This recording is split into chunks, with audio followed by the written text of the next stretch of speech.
Hello, everyone, and welcome to the 12th Sunday of Ordinary Time. Last Sunday, we talked about Jesus calling the 12. And then this Sunday, we have him telling them not to be afraid. One of the beautiful things about the gospel is how it puts everything into perspective. It just puts it into perspective. And we need this too, especially when we're going through this mental health crisis in our country. So many people have anxiety, they have this fear, and then they have this dread and this depression, and everyone's just so, not every, but you know, we suffer, I'll name myself too, we suffer from this anger that can turn very quickly into hatred. I know I've been guilty of hatred.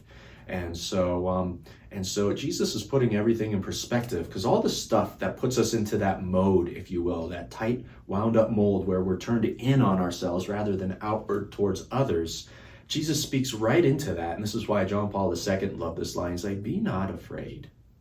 Do not be afraid.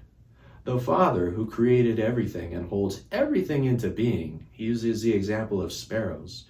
No one really thinks about a sparrow if all of a sudden a sparrow dies. No one's worried about the death of sparrows, right?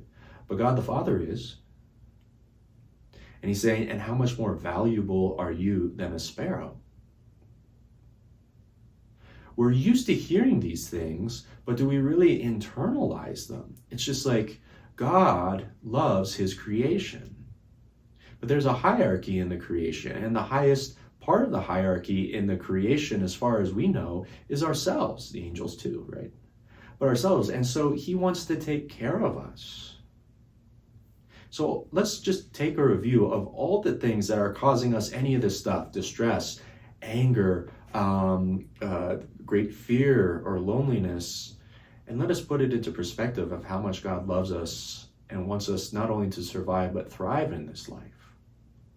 Let's take this gospel to prayer and allow Jesus to speak those words, do not be afraid, to each and every one of us in the darkest corners of our hearts, so that we might experience his love, his joy, and his peace, and radiate all that to others, so that one day we may see him in heaven face to face.